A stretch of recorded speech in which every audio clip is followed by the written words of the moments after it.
আজকে আমি তোমাদের ভেক্টরের বিভাজন দ্বারা বহু ভেক্টরের সংযোজন এই অধ্যায়টা পড়াবো।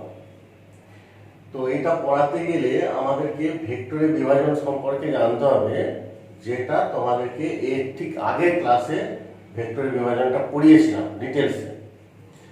তো ইন জেনারেল ভেক্টরের বিভাজনটা পড়িয়েছিলাম, সেখানে দেখবে তাহলে বুঝতে পারবে। এখানে আমরা ভেক্টর বিভাজনের একটা স্পেশাল কেস, দুটো লম্ব উপাংশে একটা ভেক্টরকে ভাঙব, এর সাহায্য নিয়ে বহু ভেক্টর মানে দুইয়ের বেশি, তিনটে চারটে পাঁচটা ভেক্টরের যোগফল কিভাবে করতে হয় আমরা শিখব। কারণ বহু ভেক্টরের যোগফল দুটো পদ্ধতি আছে, একটা জ্যামিতিক পদ্ধতি, একটা গাণিতিক পদ্ধতি। জ্যামিতিক পদ্ধতিটা এর আগের ক্লাসে হয়েছে, বহু ভেক্টরের যোগফল জ্যামিতিক পদ্ধতি বহুভুজ সূত্রের সাহায্যে করানো হয়েছে। এইখানে আমরা ম্যাথমেটিক্যালি কিভাবে বহু ভেক্টরের যোগফল করতে হয় সেটা শেখাবো। তার জন্য ভেক্টর বিভাজনটা আমার এখানে কাজে লাগে। তো ভেক্টর বিভাজনটা যে মেন যে একটা ব্যাপার, ধরো কোনো একটা ভেক্টর এই দিকে আছে, এই ভেক্টরটাকে দুটো লম্ব উপাংশে ভাঙো, স্পেশাল কেস। ধরো আর ভেক্টরটাকে একটা অনুভূমিক দিক আর একটা হচ্ছে উলম্ব দিক, দুটো ব্যাপার, একটা অনুভূমিক দিকে আছে আর একটা হচ্ছে এর সঙ্গে লম্ব বরাবর আছে উলম্ব দিক। অনুভূমিক দিকটাকে আমরা এক্স অক্ষ বলি আর উলম্ব দিকটাকে ওয়াই অক্ষ বলি। এই অনুভূমিক দিকের সঙ্গে যদি আর ভেক্টর থিটা কোণ করে থাকে, তাহলে আর ভেক্টরের অনুভূমিক দিকে একটা উপাংশ বের করব আর উলম্ব দিকে একটা উপাংশ বের করব। তো অনুভূমিক দিকের উপাংশটার মান কত হবে? ধর এটা আর ভেক্টর যদি হয়, এটা আর ভেক্টর, এটা ও সি ছিল, এটা ও এ, এটা ও বি। ও সিটাকে ও এ বরাবর আর ও বি বরাবর দুটো উপাংশে ভাঙবো। তার জন্য দেখতে পাচ্ছ ও এ সি, এটা একটা সমকোণী ত্রিভুজ ও এ সি। এই সমকোণী ত্রিভুজের ও এ বাহুটা বের করব। ও এ বাহু ডিভাইডেড বাই ও সি মানটা জানি, ও সি মান হচ্ছে 8, ও এ বাই ও সি। তাহলে আমরা জানি ত্রিকোণমিতির সূত্র অনুযায়ী ও এটা হচ্ছে ভূমি, ও সিটা হচ্ছে অতিভুজ। তাহলে ভূমি বাই অতিভুজ মানে কত হয়? cos theta. অতএব ও এ সমান ও সি cos থিটা, আর ও সি মানে ধরেছি আর cos থিটা। দেখো ও সিটা যদি আর ভেক্টর হয়, আর ভেক্টরের এক্স অক্ষ বরাবর অর্থাৎ অনুভূমিক দিকে এর উপাংশটা কত হলো? ও এর মান হচ্ছে আর cos থিটা। এই আর cos থিটা এইটাকেই আমি এখানে লিখে রেখেছি। এইটাকে যেহেতু অনুভূমিক দিকে আছে তাই এখানে অনুভূমিক উপাংশ করব। আবার একই জিনিস যদি লম্ব বা অতিভুজ করি, ওই ত্রিভুজের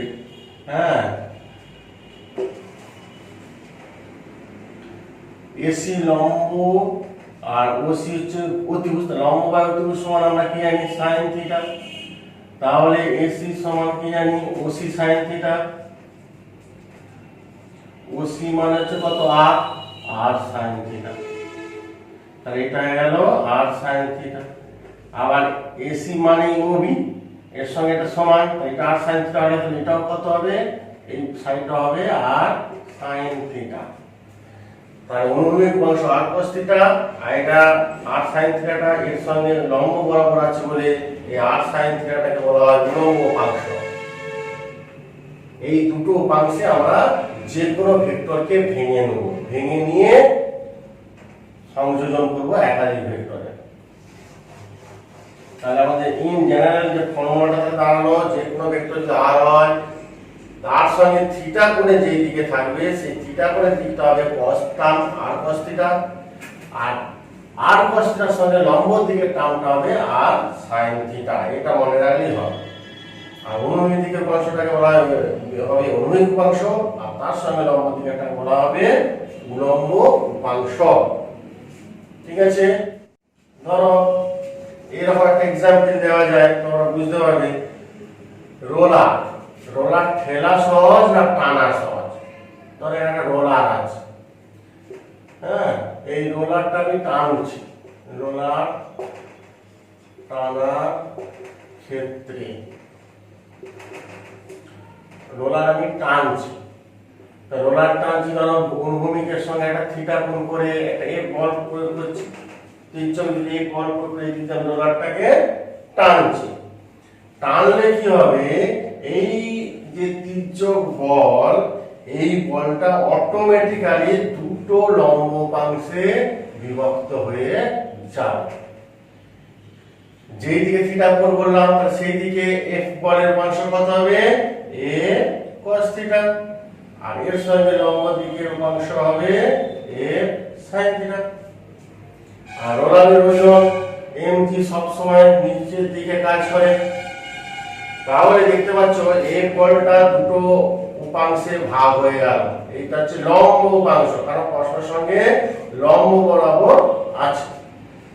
এই উলম্ব উপাংশটা এর sin থিটাটা রোলারের ওজনের জাস্ট বিপরীত দিকে ক্রিয়া করছে, তাই এই উপাংশটা কি করবে, রোলারের ওজনটাকে কমিয়ে দিবে, ফলে রোলারটা কি হবে, হালকা লাগবে।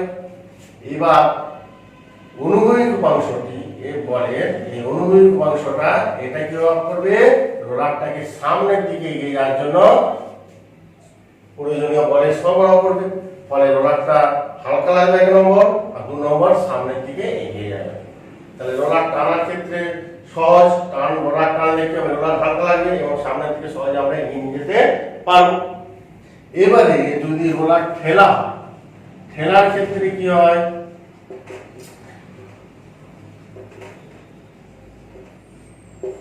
ধরো একটা মেঝেতে রোলার আছে, আমি না টেনে এই দিক দিয়ে ঠেলেছি, এই দিক দিয়ে আমি রোলারটাকে বল প্রয়োগ করে মেঝের দিকে নিচের দিকে ঠেলছি, তাহলে এই বলটা ওই যে একটা অনুভূমিকের সঙ্গে একটা অ্যাঙ্গেল করে থাকবে, ধর থিটা অ্যাঙ্গেল করে আছে রোলার, রোলারের ওজন mg নিচের দিকে কাজ করবে। এবারে এই বলটাও দুটো লম্ব উপাংশে ভাঙবে, হ্যাঁ, একটা অনুভূমিক দিকে উপাংশ যেদিকে থিটা ঘোরাচ্ছে সেই দিকে হবে f cos থিটা, আর এর সঙ্গে লম্ব দিকে হবে f sin থিটা। তাহলে তোমরা দেখো f sin থিটাটা রোলারের ওজনের দিকে ক্রিয়া করছে, ফলে রোলারের ওজনটা কি হবে, বেড়ে যাবে, কারণ দুটো বল একই দিকে, তার টোটাল বল কত হবে, এখানে mg plus f sin theta, ওইখানে বলটা কি ছিল, mg থেকে f sin থিটা কমে যাচ্ছিল, কারণ ওজনের বিপরীতে উপাংশটা কাজ করছিল, আর এখানে বলের এই উপাংশটা লম্ব উপাংশটা রোলারের ওজনের দিকে কাজ করছে, তার আলটিমেটলি রোলারের এখন আপাতত ওজন কত হলো, mg plus f sin theta, ফলে রোলারের ওজন বেড়ে গেল, ফলে রোলারটা কি লাগবে, ভারী লাগবে, এবং এই বলটার জন্য f cos থিটা এই উপাংশটার জন্য রোলারটা সামনে দিকে যাবে, লাইন নম্বর ভারী লাগবে আর সামনের দিকে 2 নম্বর এগিয়ে যাবে। তাই রোলার ঠেললে কি হবে, রোলারটা ভারী লাগবে, অর্থাৎ মেঝেতে বেশি চাপ পড়বে, ফলে মেঝে যদি অমসৃণ হয় তাহলে অমসৃণ জায়গাটা কি হবে, বেশি চাপের জন্য মসৃণ হয়ে যাবে। ওই জন্য রাস্তাঘাট মসৃণ করতে গেলে আমরা রোলারকে ঠেলে নিয়ে যাই, যাতে মেঝেতে বেশি চাপ হয়, কাজ হয়ে গেলে আমরা টেনে নিয়ে চলে যাই, তখন রোলারটা কি হয়, টানতে সুবিধা হয়, এক স্থান থেকে অন্য স্থানে সহজে বয়ে নিয়ে যেতে সুবিধা হয়। তাহলে এই যে এক্সাম্পলটা দিলাম এটা কি, ভেক্টরের বিভাজনের এক্সাম্পল। যখনই কোনো তির্যক বল কোনো বস্তুর উপর প্রয়োগ করবে, সেই বলটা অটোমেটিক্যালি দুটো লম্ব উপাংশে ভেঙে যাবে, একটা অনুভূমিক একটা উলম্ব উপাংশ। ঠিক আছে, এই কনসেপ্টটা আমাদের কাজে লাগবে এখানে। এই যে আমরা যখন হাঁটি, হাঁটার ক্ষেত্রেও দেখো আমরা পায়ের সাহায্যে মেঝেতে কি করছি, আমরা হাঁটছি যখন পায়ের সাহায্যে, এটা পা ধরো, পায়ের সাহায্যে মেঝেতে একটা বল প্রয়োগ করলাম, নিউটনের তৃতীয় সূত্র অনুযায়ী মেঝে আমাদের উপর কি হবে, সমান আর বিপরীত একটা বল দিচ্ছে, লম্ব বল। এই বলটা অটোমেটিক্যালি অনুভূমিকের সঙ্গে থিটা কোণে আছে, এই বলটা অটোমেটিক্যালি দুটো উপাংশে ভেঙে যাবে, একটা হচ্ছে অনুভূমিক দিকে উপাংশ r cos থিটা, আর উলম্ব দিকে উপাংশ r sin থিটা। উলম্ব উপাংশটা আমাদের ওজনটা কিছুটা কমিয়ে দিবে, ফলে আমাদের একটু কিছুটা হালকা লাগবে, হাঁটার সময় দেবে, আর অনুভূমিক উপাংশটা আমাদেরকে এগিয়ে যেতে সাহায্য করবে। ঠিক আছে, তাহলে এটাও একটা ভেক্টর বিভাজনের অ্যাপ্লিকেশন, কিভাবে আমরা হাঁটি, কিভাবে বলটা দুটো লম্ব উপাংশে ভেঙে যাচ্ছে তাহলে বোঝালাম।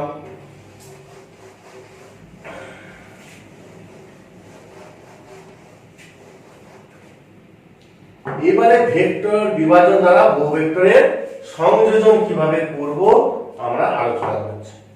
ধরো এখানে একটা বস্তুর উপর তিনটে বল কাজ হচ্ছে, একটা ধরো এ বল, একটা বি বল, একটা সি বল, তিনটে বিভিন্ন দিকে কাজ হচ্ছে, তিনটে ফোর্স। এখানে একটা বস্তু আছে, এটা এই তিনটে বলের যোগফল বের করবো, এ বল, বি বল আর সি বল, এই তিনটে বলের যোগফল আমাদেরকে বের করতে হবে, সমান পথ ভাবে বের করবো। দুটো হলে তো দুটো ভেক্টরের যোগফলের মান কিভাবে নির্ণয় করতে হয় তোমাদের দেখিয়ে দিয়েছি। তিনটে বল, তিনটে বলের জন্য আমরা দু রকম পদ্ধতি বলেছি, একটা জ্যামিতিক পদ্ধতি, সে ভেক্টরের বহুভুজ সূত্র অনুযায়ী হয়ে যাবে, আর একটা গাণিতিক পদ্ধতি। আজকে আমরা এই গাণিতিক পদ্ধতিটা দেখাবো ভেক্টর বিভাজনের দ্বারা। এর জন্য কি করতে হবে, কতগুলো স্টেপ আছে, তোমরা এই স্টেপগুলো মনে রাখবে, তাহলে করতে পারবে, কারণ এগুলোতে শুধু অঙ্ক থাকবে। এটা হচ্ছে প্রসিডিউর, এই প্রসিডিউরটা দেখে দিচ্ছি, স্টেপ অনুযায়ী তোমরা এরকম টাইপের যতগুলো অঙ্ক থাকবে সব করতে পারবে। তাহলে আমাদের কি করতে হবে, এই যেখানে বস্তুটা আছে সেটাকে মূল বিন্দু ধরে নিয়ে x অক্ষ y অক্ষ দুটো অক্ষ টেনে নিলে, এটা অনুভূমিক, এটা উলম্ব, দুটো অংশে ভাঙলে, এবারে প্রত্যেকটা বল x অক্ষের সঙ্গে কত করে কোণ করেছে সেটা তোমাকে আগে জানতে হবে। ধরো এই বলটা x অক্ষের সঙ্গে আলফা আলফা কোণ করেছে, বি বলটা x অক্ষের সঙ্গে বিটা কোণ করেছে, আর সি বলটা x অক্ষের সঙ্গে আলফা বিটা গামা হচ্ছে, গামা কোণ করেছে। তাহলে এই তিনটে বলকে আগে ঠিক ভেক্টর বিভাজনের নিয়ম অনুযায়ী x অক্ষ আর y অক্ষ দুটো লম্ব উপাংশে আমরা ভাঙবো। তাহলে আমি এখানে লিখবো x অক্ষ বরাবর এ বি ও সি তিনটি বলের অনুভূমিক উপাংশগুলির সমষ্টি বের করব।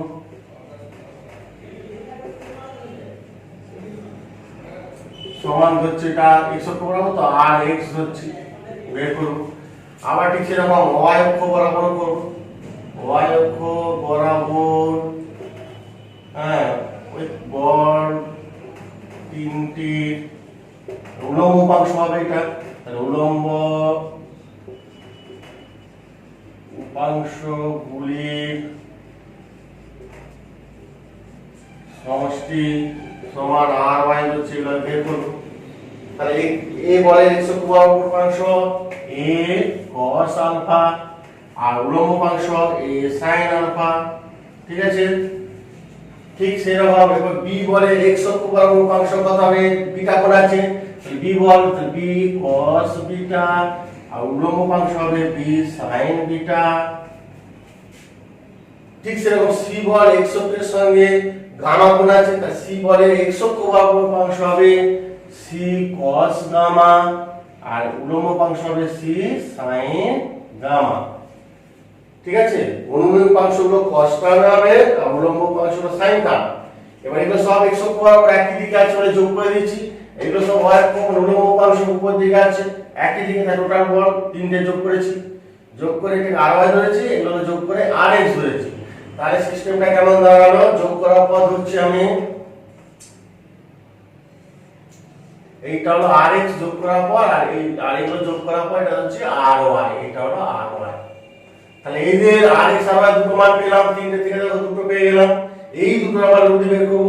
তার সামঞ্জস্যের সূত্র অনুযায়ী এই কর্ণটা হচ্ছে এর লব্ধি ভেক্টর r, তাহলে লব্ধি r এর মান কত দেখতে পাচ্ছ, সমকোণী ত্রিভুজ, এটা ry মানে এটা ry, এটা প্লাস হওয়ার পর rx square plus ry square, এটা হলো মান হয়ে গেল। আর দিকটার জন্য কি করব, ধরছি লব্ধিটা x অক্ষের সঙ্গে ফাই কোণে আছে, tan ফাই ধরে বেরিয়ে যাবে, tan ফাই সমান কত, লম্ব বাই ভূমি মানে ry বাই rx। তাহলে প্রসিডিউরটা দেখো, যে তিনটে বলের যোগফল বের করব সেই তিনটে বলকে এক্স অক্ষ আর ওয়াই অক্ষ বরাবর উপাংশে ভাঙবো। যত 3টে 4টে 5টা যাই থাকুক না কেন আমাকে এক্স অক্ষ আর অক্ষ বরাবর উপাংশে বিভক্ত করতে হবে। যদি বলগুলো এক্স অক্ষ বরাবর এক্স অক্ষের সঙ্গে যথাক্রমে আলফা বিটা গামা কোণ উৎপন্ন করে, যেমন এই বল এক্স অক্ষের সঙ্গে আলফা, বি বল এক্স অক্ষের সঙ্গে বিটা, সি বল এক্স অক্ষের সঙ্গে গামা কোণ উৎপন্ন করে, তাহলে এক্স অক্ষের সঙ্গে ওদের উপাংশগুলো সব cos টার্মে হবে। এ ভেক্টর এক্স অক্ষ বরাবর উপাংশ a cos আলফা আর উলম্ব উপাংশ হবে a sin আলফা, এভাবে লিখে নেবে। বি ভেক্টর এক্স অক্ষ বরাবর উপাংশ b cos আলফা আর y অক্ষ বরাবর উপাংশ b sin আলফা, c vector c cos gamma, y অক্ষ বরাবর উপাংশ c sin গামা।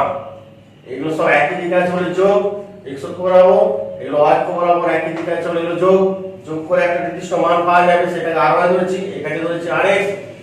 তাহলে 3টে থেকে দুটো ভেক্টর হলো, তো দুটো থেকে পরে একটা দরকার, তাহলে r সমান জানি √r² + r², তাহলে এটা rx এটা ry, সমকোণী সামান্তরিক অঙ্কন করলে কর্ণটা হচ্ছে এদের লব্ধি, তাহলে r সমান √rx² + r²। আর দিকটা মানে x অক্ষের সঙ্গে কত কোণ করে আছে এখান থেকে আমরা দিকটা পেয়ে যাব tan phi সমান ry/rx। এই হচ্ছে প্রসিডিউর। এই প্রসিডিউরে যাবতীয় অঙ্ক যা আছে তোমাদেরকে করতে হবে, এই প্রসেসটা মনে রাখবে, ঠিক আছে? এটা প্রসেসটা আমরা মনে রাখলে তো মুখস্থ রাখলে তো সুবিধা হবে। তাহলে এই প্রসেসে অনেক টাইপের অঙ্ক হয়। ধর 3টে বল দিয়ে দিল, একটা বল ধরে দিল উত্তর পূর্ব দিকে 5 নিউটন বল, উত্তর পশ্চিম দিকে 7 নিউটন বল, দক্ষিণ পশ্চিম দিকে 9 নিউটন বল কাজ করছে। তা 3টে বলের লব্ধি বল বের করো, এইভাবে আমাদেরকে বের করতে হবে, ঠিক আছে? এই প্রসেস অনেকগুলো অঙ্ক আছে, প্রবলেম আছে, ঘরে অনুশীলনীতেও দেখবে, উদাহরণও করা আছে, আগে উদাহরণ অঙ্কগুলো দেখবে, তারপর অনুশীলনী অঙ্কগুলো করে ছবি তুলে আমাকে পাঠাবে। যার যেটা অসুবিধা হবে আমাকে পাঠাবে, আমি খাতায় বসে তোমাদের আবার হোয়াটসঅ্যাপে পাঠিয়ে দেবো, ঠিক আছে?